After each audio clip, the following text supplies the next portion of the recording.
Welcome to Stuff You Should Know, a production of iHeartRadio.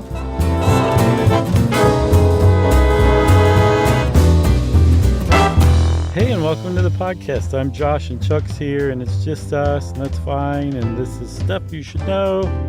One of my favorite types of editions, the distant past, let's figure it out edition, and it's so surprising edition. Oh, man, you have always loved this stuff, huh? I certainly have. It jazzes me at least as much as earth science. Yeah. I think, the age-old question, like if you could, have a real Wayback Machine and go back and go to like any concert, your answer would be like, something where Tuk took bones and banged it on rocks just so I could see what was going on.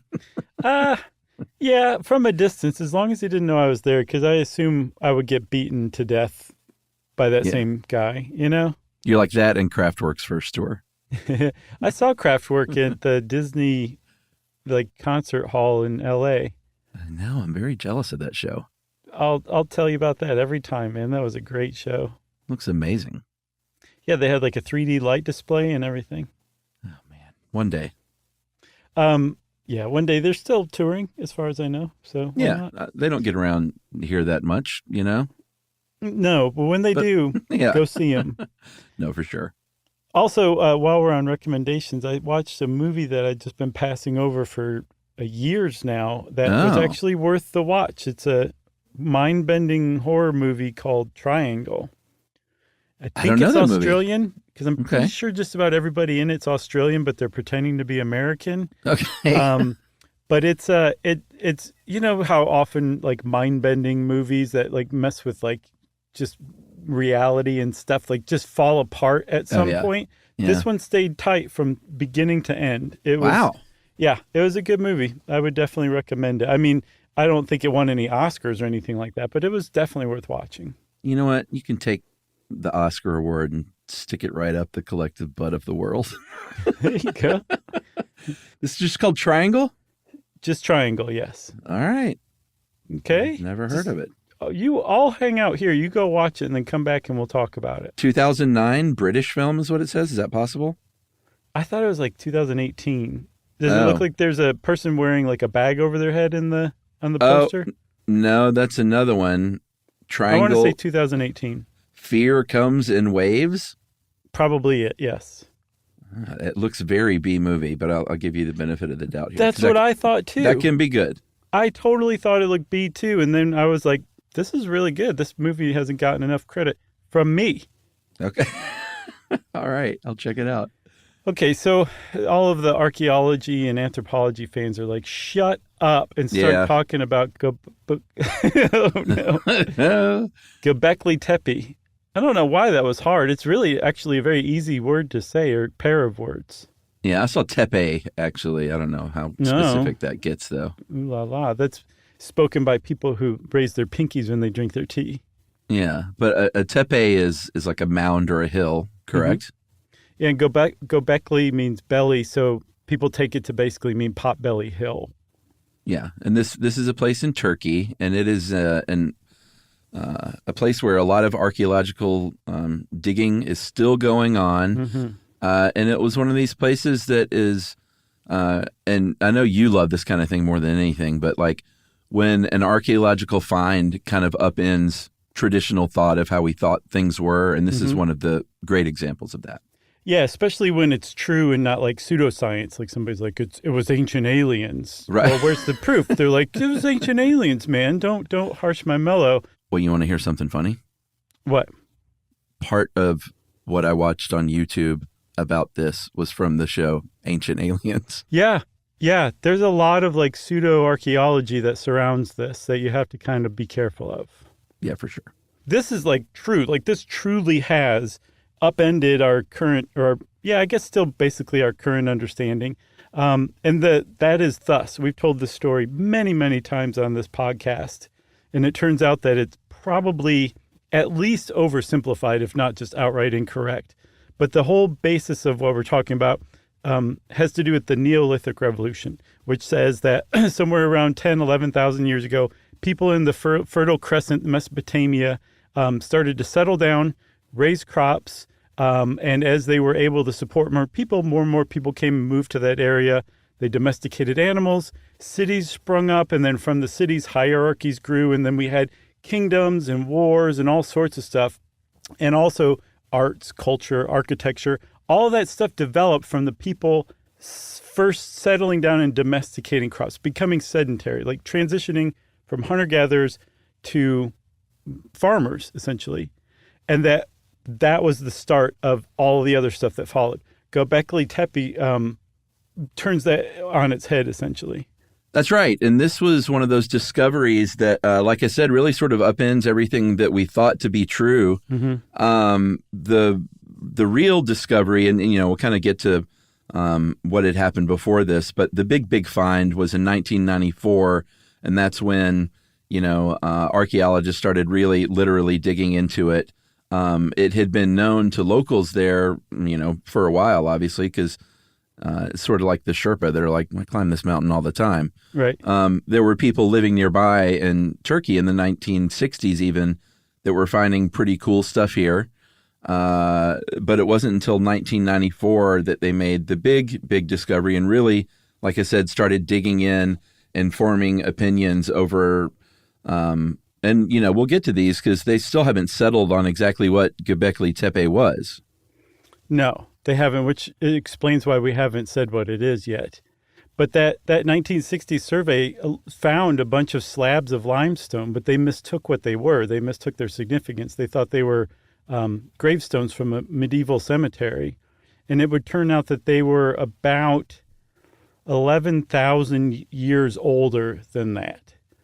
Because what Gobekli Tepe was when they started digging it up in the 90s under the leadership of a guy named Klaus Schmidt, who was the guy who saw this and was like, this is not a natural formation. This is clearly human-made. Let's see what's underneath this hill. He found that this is essentially a Neolithic settlement that dates back at its earliest spot, as far as we know, to about 11,600 years before today.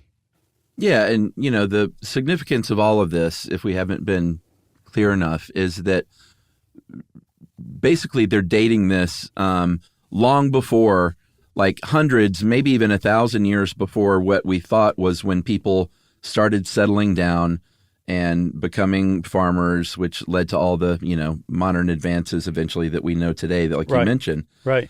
So this was a long time before that. When we were like, no. At the time, people were just moving around, hunting and gathering and kind of just, I don't know about struggling to survive, but subsistence living, mm-hmm. From season to season, that kind of thing. Mm-hmm. And 94, like you said, was when Schmidt came in there and he got pretty excited, like so excited that he bought a house nearby mm-hmm. and set up camp and said, all right, this is going to be the base for me and my small team. Anytime students are coming over here, they can stay here. And this is now the official home base of this extraordinarily interesting archaeological site.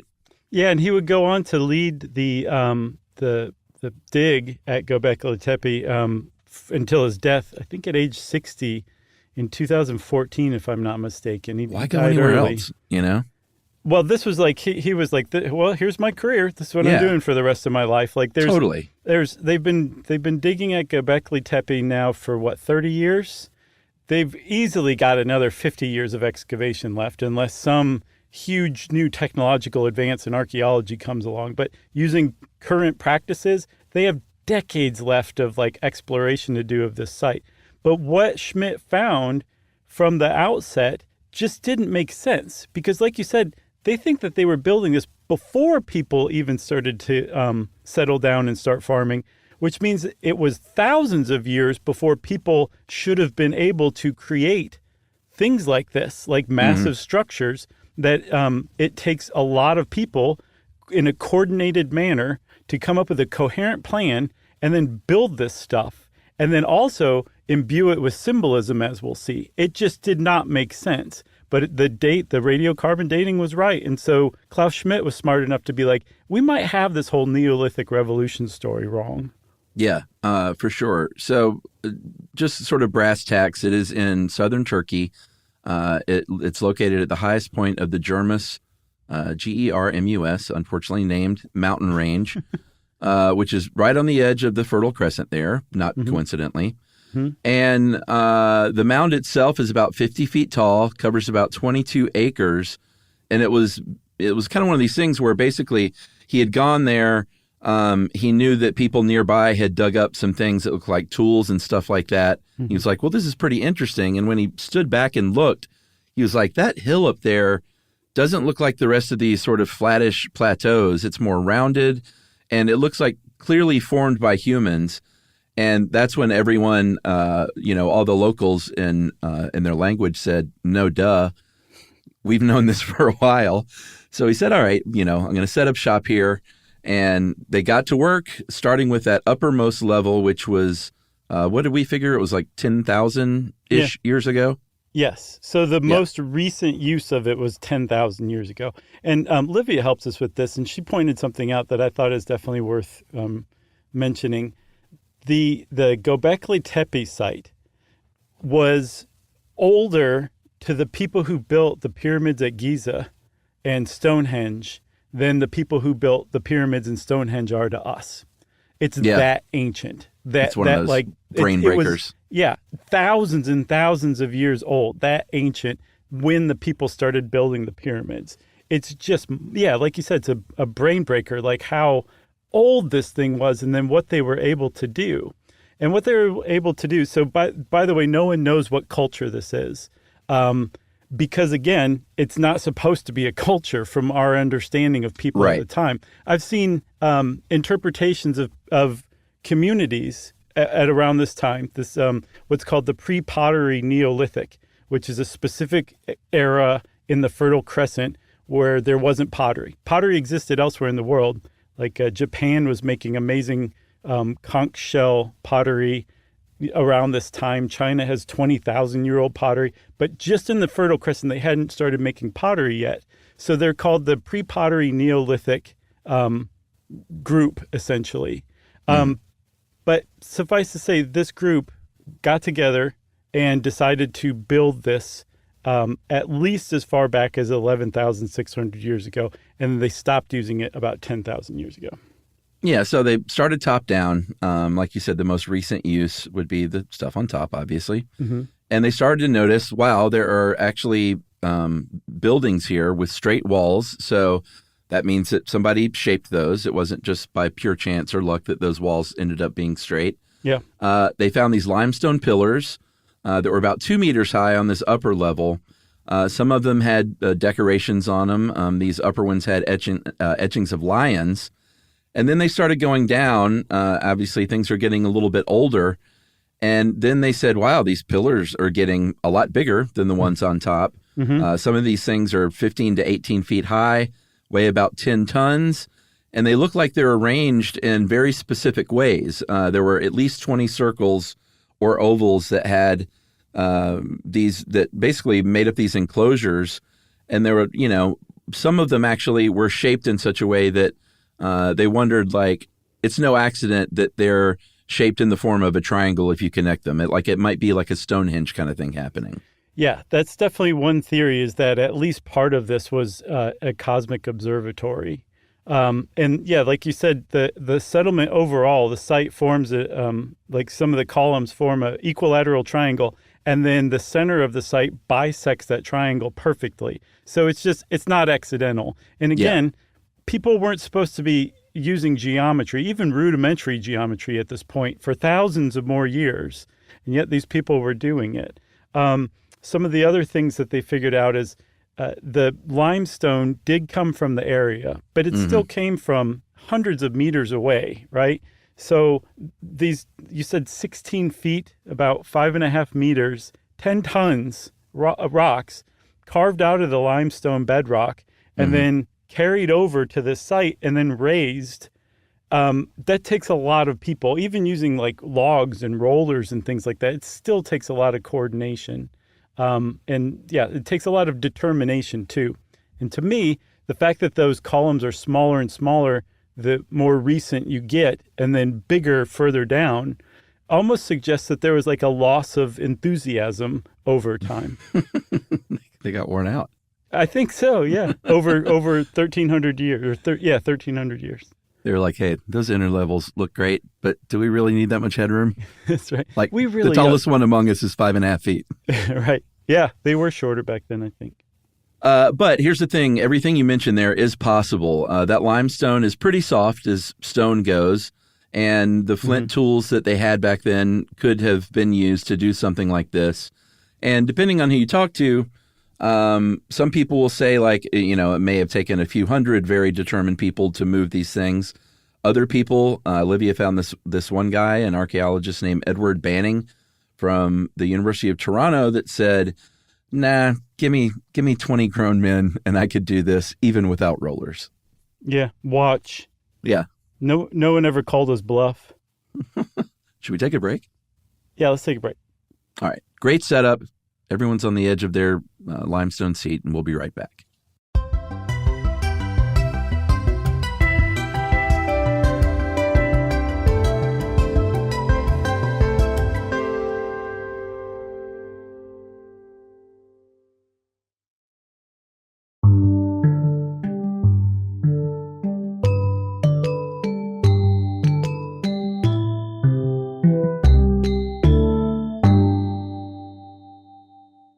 Okay, Chuck, so one of the things that I mentioned earlier is that these people not only created these huge pillars and walls and enclosures, they also they carved them.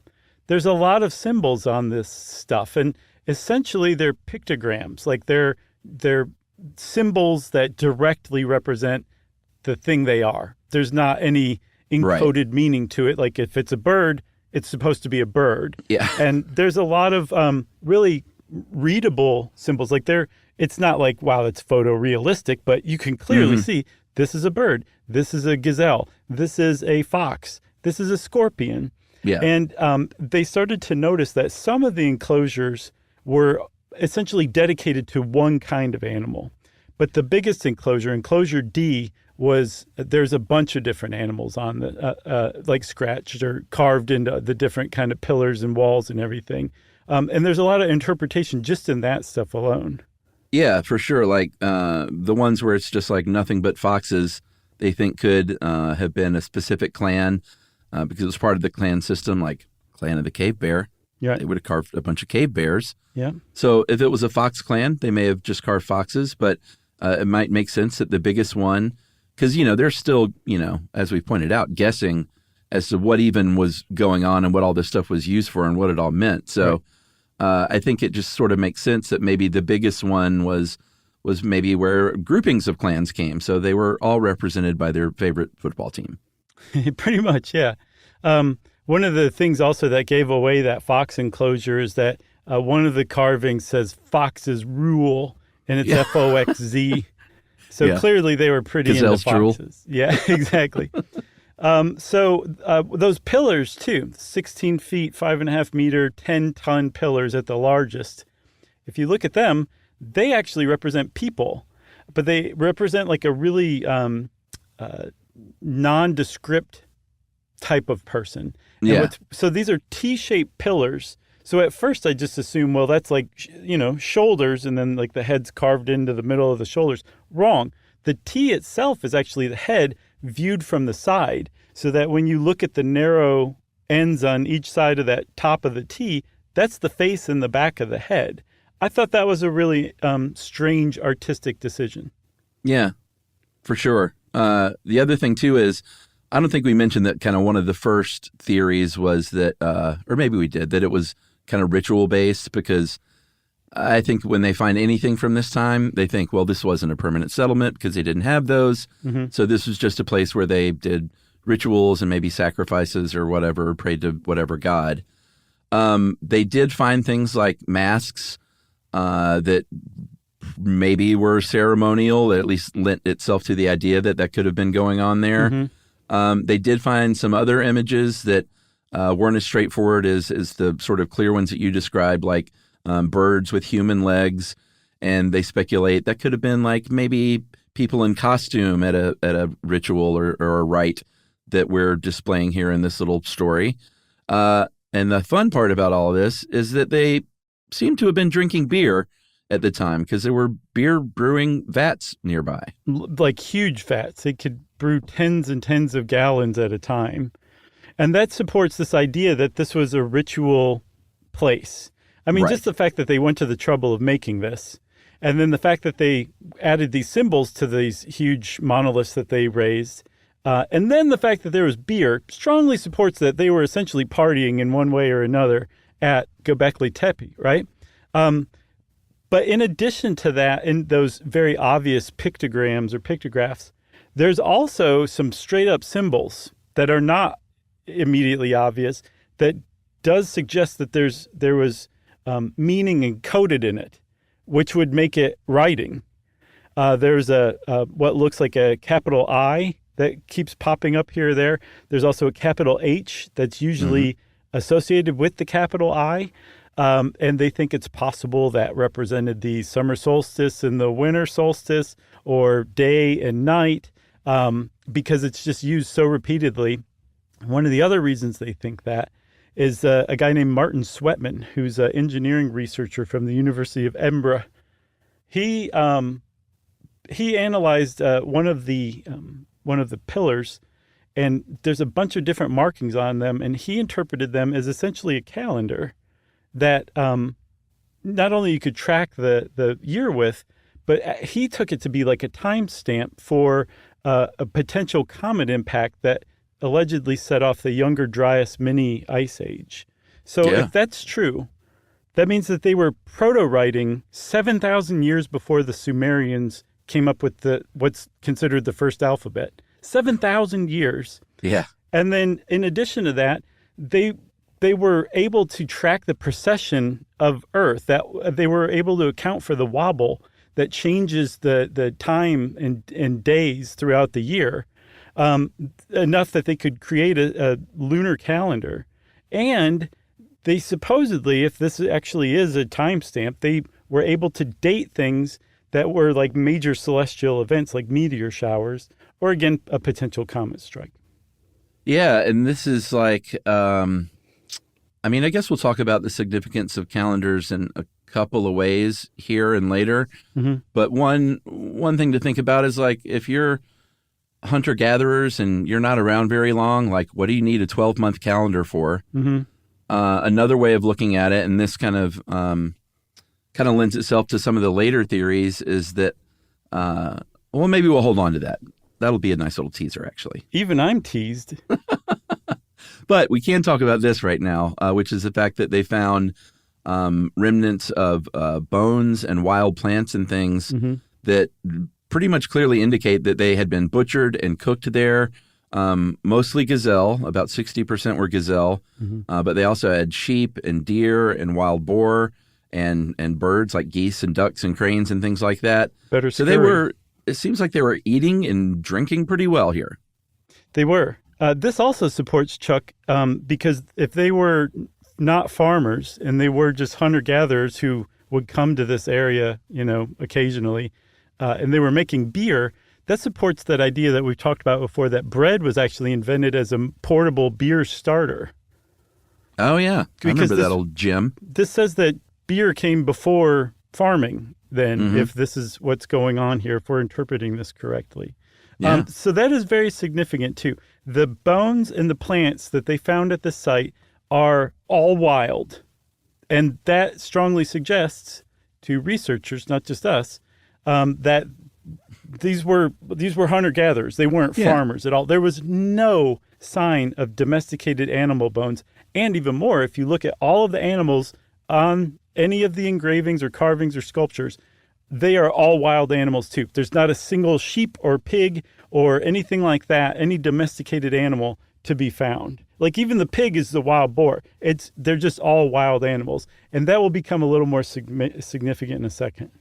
Yeah. And the other thing too we didn't mention is that lends itself to the idea that things were still very transient, was they didn't find things that you normally find, at least at this point, as a permanent settlement, like trash, like big buried mounds of trash, or any indication that there were homes there, or like a hearth where, someone might have burned a fire repeatedly over and over in the same home-like place. So they're not finding that stuff. They're finding other things that kind of contradict that. You mentioned those human-like carvings. There were other ones that had like pretty clear symbolism of death, like a fully carved human sculpture where they intentionally cut off the head. So it wasn't just like, hey, look, it's a person without a head. They would carve it into a person, cut off the head, and then place that head somewhere else that was significant to them. Clearly symbolizing something. Yeah. Sure. So you put all that stuff together, and what you have is this hypothesis that Klaus Schmidt came up with. Remember, he's the guy who essentially discovered this place and kept going until 2014. His hypothesis was this: because there's no evidence of permanent habitation, right, like you were saying, because all of the stuff is wild game and wild plants that's left over, and because these structures don't appear to ever have been roofed, like these enclosures were always open air. You put all that together, this was not a permanent settlement. It was a settlement that was created for religious purposes or spiritual purposes or something like that, symbolic purposes, by hunter-gatherer groups. And every year, a couple of years, or whenever, a bunch of them from all around the area would come together, and they would party, they would eat, they would drink a bunch of beer, and they would carve out these pillars and raise them. And then, weirdly, Schmidt also added, they would fill these enclosures in with rubble ceremonially. Because when they discovered them, all the enclosures were, filled in with rubble. So he interpreted that to mean that that was part of this ceremony. They would cover one up, and then they build another one on top. He said it was Coachella. Did they fill things in with rubble at Coachella? No, of course not. The Indio Polo Grounds are very nice, actually. But he did sort of say, like, hey, this is the kind of thing that we think they just met here occasionally over decades, maybe even hundreds of years.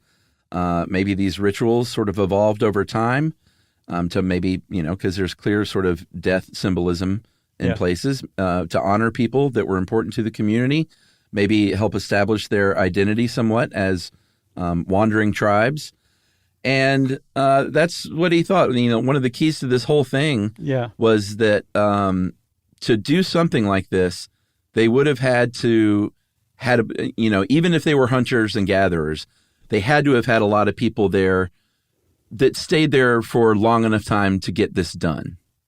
Yes, and that over time, over those decades or centuries, it just attracted more and more and more people to the area. And so rather than the monumental structures and religion arising from farming, Klaus Schmidt said coming together to create this religious structure actually essentially trapped people in the area where they became farmers. We had it totally backwards. That was Schmidt's hypothesis. Yeah, it was like a geological chicken or the egg?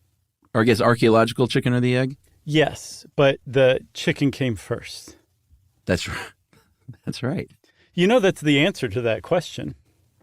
Oh, yeah, we've covered it. Okay. We're not going to again, though, I'll tell you that. No, heck no. Why retread something? So, you want to take another break, or is it too soon? Well, let's take a break right after this, because there was one other thing that we should point out is some of the other things sort of supporting this idea of Schmidt was they didn't see a water source anywhere, which wouldn't be a good place for people to permanently be. And what else? I already mentioned the garbage dumps and the lack of houses. So I guess the only thing I didn't mention was the water source. Right. The thing is, Klaus Schmidt I think he formed this hypothesis, within a couple of years of starting excavation. And it held up, at least until his death. But after his death, some new evidence came to light that caused people to go back and relook at some of the original evidence, too, or some of the original artifacts and data. And they were like, we're not quite sure Klaus Schmidt had it right. And we'll talk about what they came up with, the new hypothesis, right after this.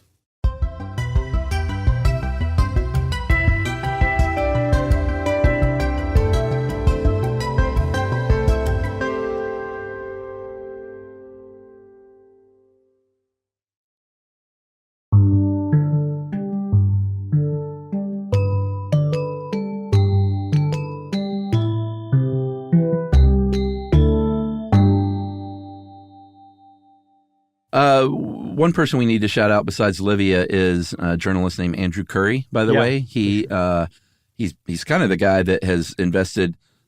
He's kind of like the Schmidt on the journalism side. For decades and decades, this guy's been writing about most of the popular stories about the Gobekli Glaven.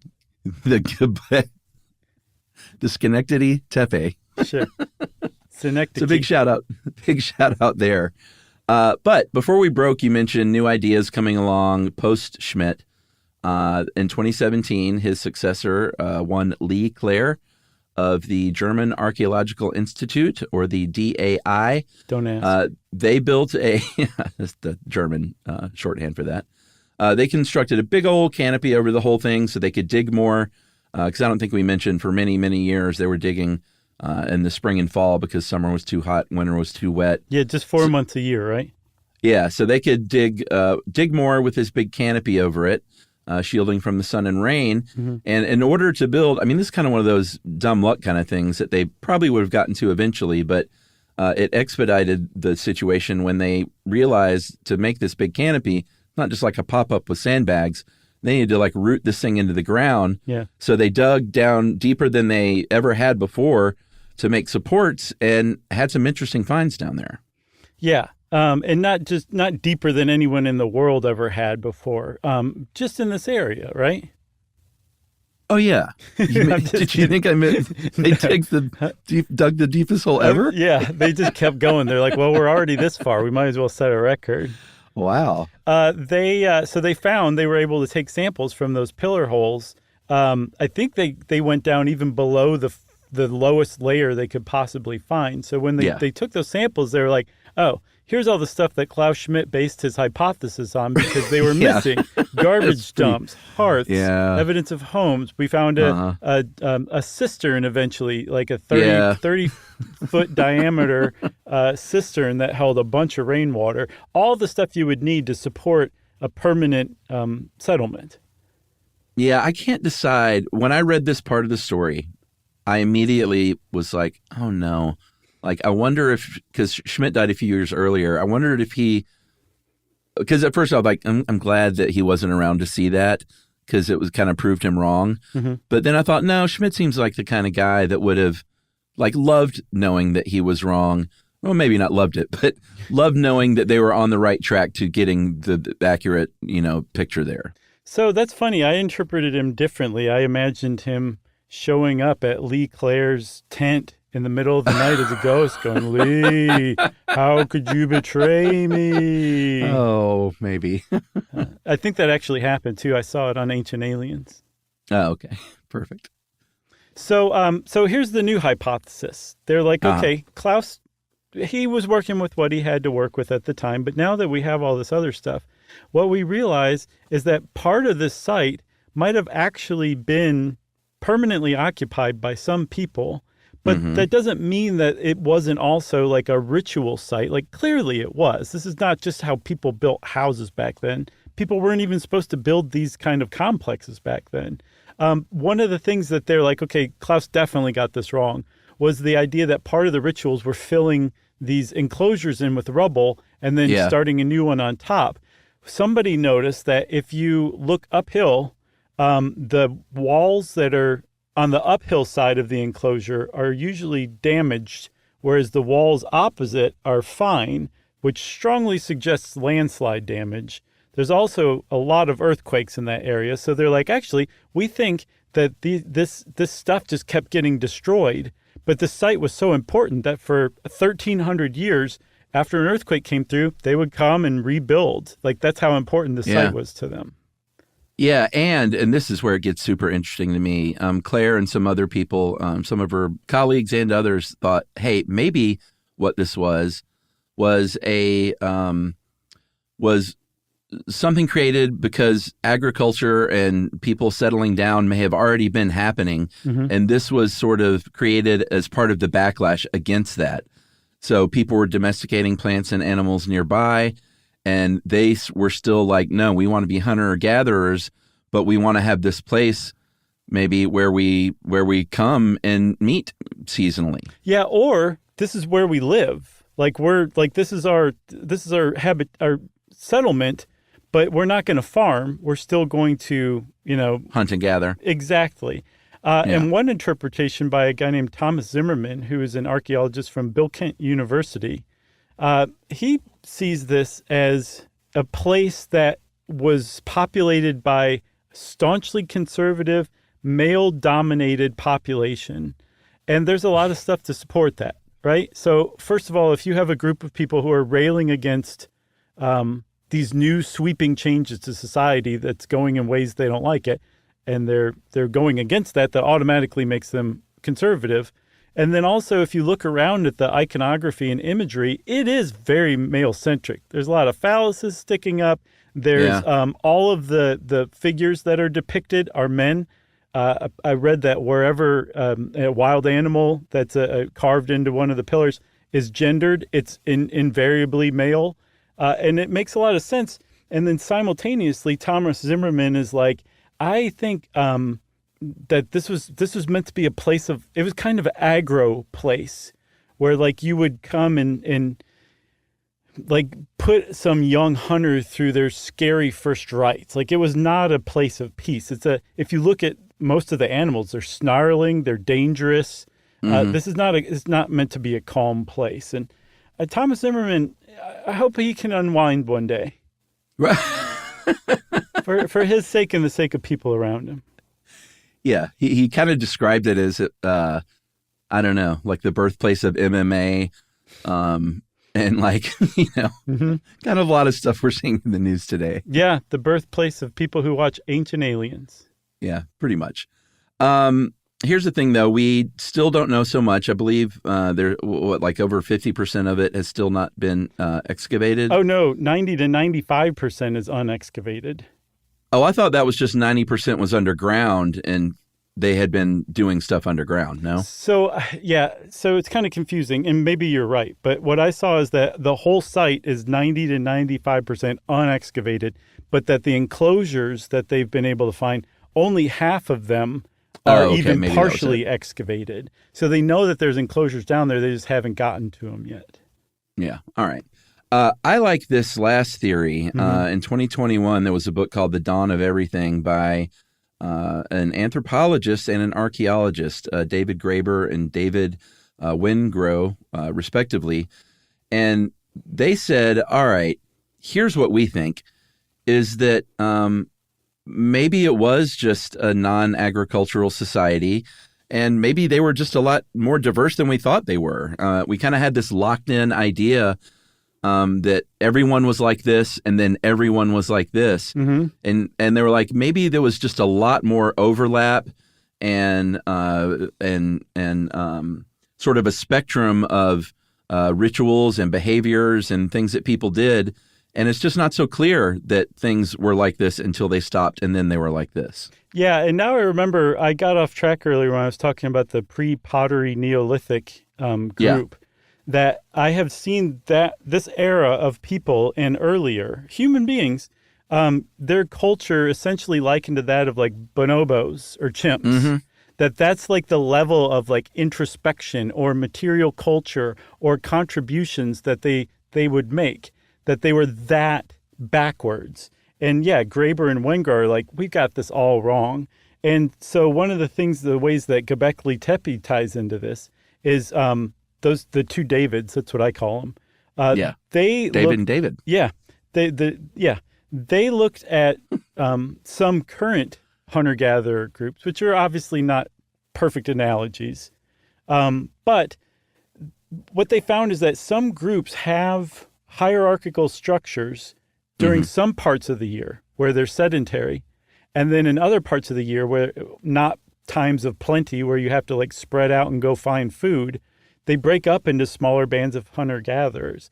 And they suspect that Gobekli Tepe was a place where they all came together again and enjoyed times of plenty, like where there were tons of gazelles to hunt, lots of nuts and grains and stuff to just for the picking. And that they didn't have to farm, but that they were capable of being sedentary while they were also hunter-gatherers for the other part of the year. Yeah, and not only capable of being sedentary, but capable of having a fairly complex society as they settled for that season, before they went out. And, I love this idea because you picture them just sort of barely surviving and moving on until they find better places to hunt or a source of water. Mm-hmm. Whereas this posits just sort of a better way of life that anyone thought they lived to such that they could be like, hey, we're going to brew beer and we're going to party and we're going to have fun because, we're all doing pretty well out here, guys. Look around. Let's enjoy this season of settlement, I guess. Yeah, or plenty, right? Yeah. And there's a lot of feasting seasons still today in human culture around this time of year, around late fall, like after the harvest, say, even through Christmas? winter. Exactly. And I don't know if it was from the two Davids or somebody interpreting their work, but they were saying there's a really good chance, or at least a chance, that our holiday seasons, right, is a ancient or a remnant of that ancient seasonality where we would come together and share in times of plenty. And then when, throughout the rest of the year, we would spread out and go do our own thing. But during those times, community is emphasized, family is emphasized, coming together is all very much emphasized during that time of year. And they wonder if that's just we're just unaware that is a really ancient tradition that we're taking part in still. We just kind of transmuted into our own thing. I really missed a great opportunity for a deep, deep cut. What? David and David joke. What? I could have said David and David looked around and they were like, hey, welcome to the Boomtown.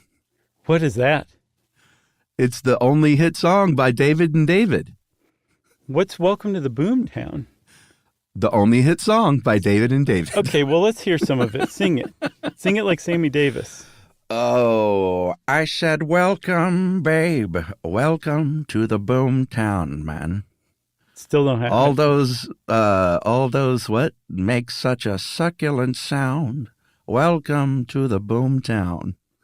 I half suspect you're making this up as you go along.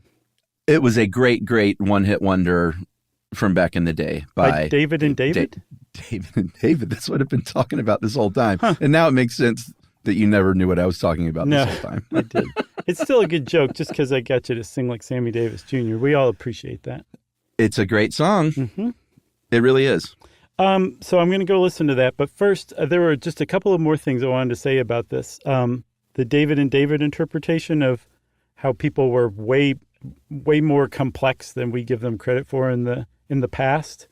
Mm-hmm. One of the things they point to are ancient burials like 30,000 years old where there's like grave goods and people in beaded headdresses, like clearly being treated differently than other people would have been buried. So obviously are hierarchical structures, like maybe they were mystics or shaman or something like that. And then there was another interpretation of Gobekli Tepe itself that I thought was worth mentioning by archaeologist Anna Fagan from the University of Melbourne. And she was like, slow your roll, Thomas Zimmerman. I actually think that all these depictions of death and mayhem and scary animals is actually symbolic of life and death and regeneration. And she makes some pretty good points.